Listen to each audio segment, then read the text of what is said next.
It's Metafix. I got a computer in front of me. We all know what that means. A tournament happened!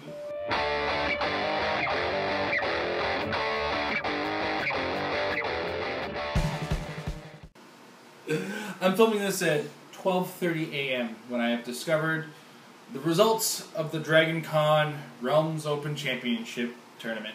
I'm only going through the top 4 because it's late. My eyes can barely hold themselves up.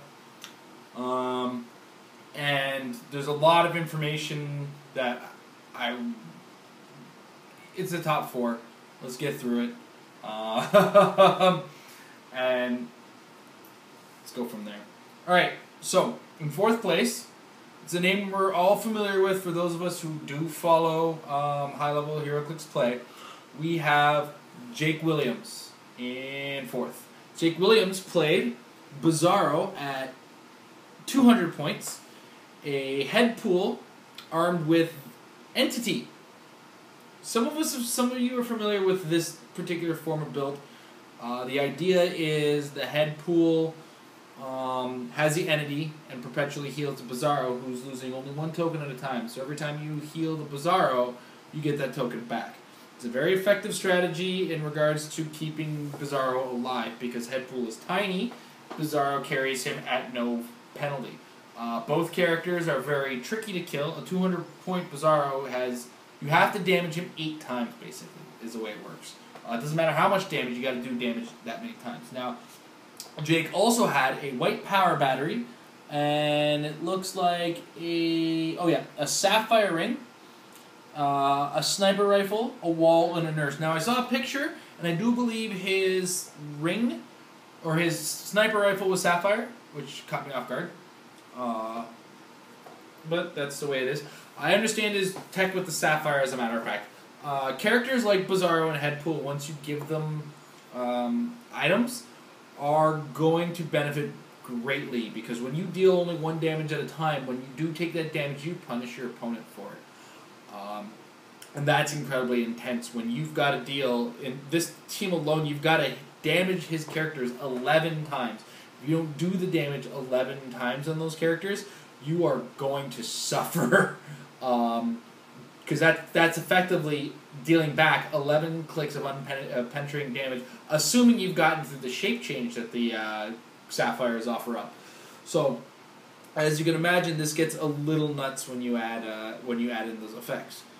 So he did manage to get 4th place with that. Congratulations, Jake. That's quite the accomplishment. The guy, Jake Williams, is a name that shows up a lot. He won Golden Age Worlds last year with the police car team, and effectively got the police cars nerfed out of penetrating damage. No hard feelings, believe me. Cop cars they're not made of kryptonite. But Jake Williams knows how to play this game. He had some tech with the Justice League team base for Worlds that got him pretty far as well. So, there's that. I am never going to hear the end of this because Eddie, unfortunately, I'm using a very small laptop. I'm going to try to zoom in here. Eddie, I apologize if I can't read this. I believe it's a Martinez. I might be wrong. I'm sorry. He got 3rd place, and his team, for those of you who watch Metal Lab, my 2 helpers on that show are never going to let me hear the end of this team. It is Proxima Midnight from Guardians of the Galaxy, so we've seen some new Guardians of the Galaxy tech show up. Dupe, armed with an entity. Ophidian is armed on Proxima. A 3-point Pog, a Mechanic, and a Green Lantern Initiate Pog. This team came with a White Lantern power battery, White Lantern ring, decoy nurse, and a catapult. He also sidelined all the White Lantern constructs. Wow, I'm guessing that might include... I don't know. But his build was 300 points and he got 3rd place. Proxima Midnight is a weird character. Now, he didn't put a sniper rifle on because Proxima Midnight replaces your range value, and that replacement would come after the sniper rifle, of course, because of the rules are added to that.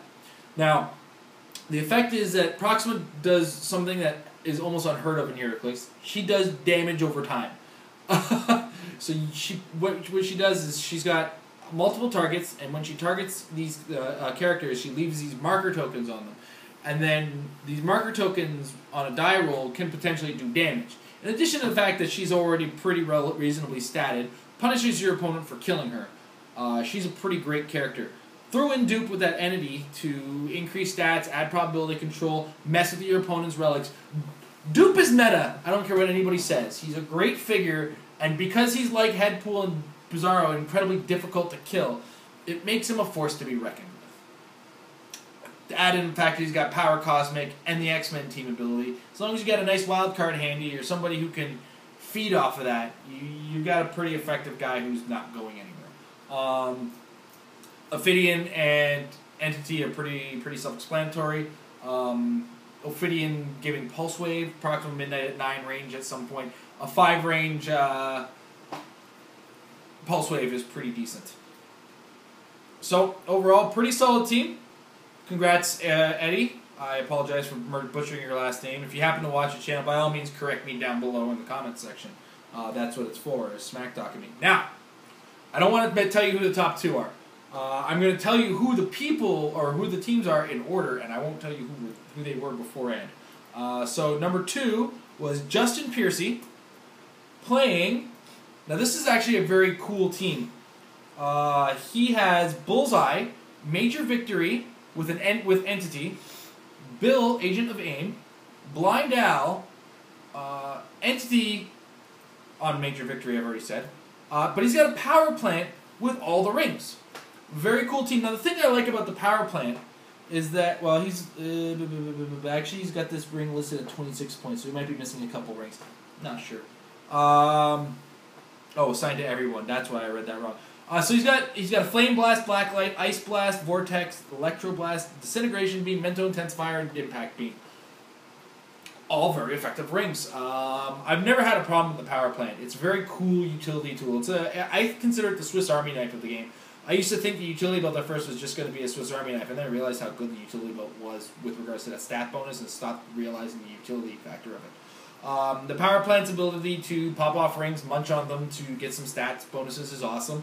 The rings themselves are actually very awesome when you consider that you can give Bullseye, I believe it's the Electro Blast ring, which effectively gives him 4 targets, 4 damage, with all his ignorers and Precision Strike. So he becomes a very effective force to deal with things like the Headpool Bizarro team. Because one of the things I've always noticed about Headpool Bizarro, or at least Bizarro in the very least, is one of Bizarro's biggest weaknesses is Precision Strike. It's a nightmare to him, except on his Shape Change Clicks. The Shape Change Clicks, you do have one of your roll-offs. But every other roll-off that Bizarro gets, it doesn't really matter, in the sense that he just kind of... You're popping off a token at the very least, so there's no complaints about that. But of course, you factor in as well with the Ice Blast ring to give yourself some incapacitate and top some barrier on there. It's a very effective tool, giving you exactly what you need depending on the situation. Blind Al, of course, is a perplexer who can, get Bill, Agent of AIM, to his second click immediately, and Bill on his second click makes Bullseye everybody's nightmare. As well, Major Victory, he's a reasonably pointed character. His downside is kind of negligible in the fact that his stats are great for what you pay for him. 4 damage with Psychic Blast is nothing to be scoffed at, especially in the modern metagame. When you're only paying 95 points for it, packing it with some running shot, you throw an entity on there, he's more nuts than he already is. Which is one of those things we always talk about with the entities. It's not the entities that are the crazy thing, it's the characters that are getting the entities are already crazy. And add in the fact that you always want to heal people with entity. Now, the winner of DragonCon. 1 year, 2-time world champion, 6 ROCs under his belt. His lowest placement that anybody knows about this year is in Canadian Nationals, and that was still 6th place on day 2. Patrick Yubjoko has won another. The man is unstoppable. And what impresses me even more about this is he's played a team unlike any other team he's played to date. Now, one of the things you got to know about the ROC is the ROC runs multiple formats. Before I get into his team, the ROC runs multiple formats. I'm going to remember his team, I swear this time. Stop it. And Patrick has been playing across all of them. And more importantly, at this tournament, the DragonCon tournament, they run 3 different versions of the tournament in the final day. So when you're in the 32, you aren't just playing Modern in a top 32 environment. You're playing Golden, they're Silver, and Modern in the top 32 environment. So he's had to play across 3 different forms of the game to get to this. He's proven himself in so many different ways this year. I don't even know what to say. So, Patrick's team, before I go on even further about how awesome he's been doing this year, Patrick has proven me right that the hammer is still something to be reckoned with. He's played Triplicate Girl from the Gravity feed, the 87-point Triplicate Girl who makes 2 tokens that have the same stats as her on the dial. Equip that Triplicate Girl, this is brilliant, with Ion. Now what that means is, not only are you giving Triplicate Girl the powers of Ion, but you're giving Triplicate Girl's triplicates the powers from Ion. Just imagine the potential on that. You've got now 3 potential Outwitters, 3 characters potentially with Impervious as well. Whatever stats you want to throw on this character, they're there. And I don't believe her stats are overtly insane, so you do get some stat bonuses from Ophidian. Who can argue with that, right?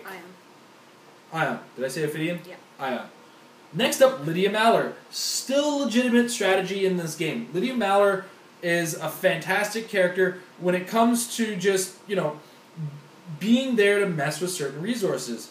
One of the things that makes her great is, even if you don't win the roll-off against a power plant, there's still other resources that Lydia can be strong against. There's a power plant in the top 4 of this tournament, so you could be messing with the power plant. If you win the roll-off, often you're gonna, with Lydia Maller, you see the power plant across the table, you let them go first and put their power plant together. Power battery. And she just totally threw me off the rails. Way to go. It's 12:30, don't interrupt me. They knew what I was talking about. Power battery. But often, too, there's an advantage to going first. So a lot of the time, the player with the power battery is going to want to go first. Can't argue with that, right? That said, the next character here, this one's going to throw me off a bit. So you got to give me a second to, because I'm so far behind on Guardians of the Galaxy with regards to looking at the set and testing this set out. I have been insanely busy with work and trying to keep up with the channel, and I've got to get my game back. I got to get my game face back on, because it's going to cost me some legitimacy here. But he also had Mantis on his team. Now Mantis, let's go over her. Ignores hindering from movement. Reasonable stats. She's 56 points. I do remember that one. Now her abilities are what are going to set her apart. She's got a white movement power that gives her mind control, and with an effective range of 7. When she does, she may target an adjacent friendly character with the Guardians of the Galaxy keyword, even if that character has Battle Fury. Characters hit by Mantis through mind control modify their attack values by +1. So she's like a mini, she's Brother Voodoo Light. You don't get the advantage of the free action mind control, but you do get a slightly higher range, the ability to take characters that are your own. I don't see, no, there's no characters on this team that he could use that ability with. But she's also got, the ability to mind control your opponent's characters at 7 range. That's nothing to be scoffed at. As well, she comes with Close Combat Expert and Probability Control for 3 clicks. What? That's a well-rounded character just in and of herself. And of course he had a Cameraman for 3 points, and Split Lip for 20 points. Do I have to tell you what comes with Split Lip? Do I have to tell them what comes with Split Lip? Yes. I have to tell them? Yes. A Book of Skulls. A full Book of Skulls for all you Nurkod's hammer haters.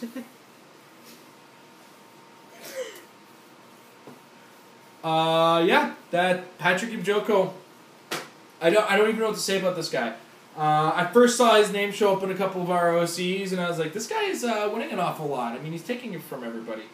And then his name kept showing up. And then I met him at Canadian Nationals, and he made it to he made the top in a lot of the day one qualifiers, and the guy was just tearing it apart. I have never seen a Heroclix winning streak this heavy in a single year. This guy is my hero. I'm gonna have to interview him again soon, I think. Don't take the... I'll get in touch with you soon, Patrick, I swear. But yeah, DragonCon is come and gone. Worlds is come and gone. It's been a heck of a year for Heroclix. Most notably for Patrick and Joko. Congratulations on all your success this year. Hope the store is doing well as well. So what do you guys think about how the year's gone? Do you think this guy is legit? Do you think this guy is a force to be reckoned with? I mean, I'm talking to him right now on Facebook, and he says a lot of luck to go. There's a limit to luck. There's a limit, alright? Thanks, guys, for watching, and I'll see you guys on the next show that I do. Metafix is brought to you in part by Majestics, Comics, Collectibles, and Games, down in Costa Mesa, California. If you don't live in Costa Mesa, California, they even have an eBay web store or their own online store. Check the links down below and see what they got. eBay store is refreshing quite often, and since the store is run by our champ, Patrick Yojoko, there's bound to be new stuff added to the store on a regular basis. Thanks a lot, guys.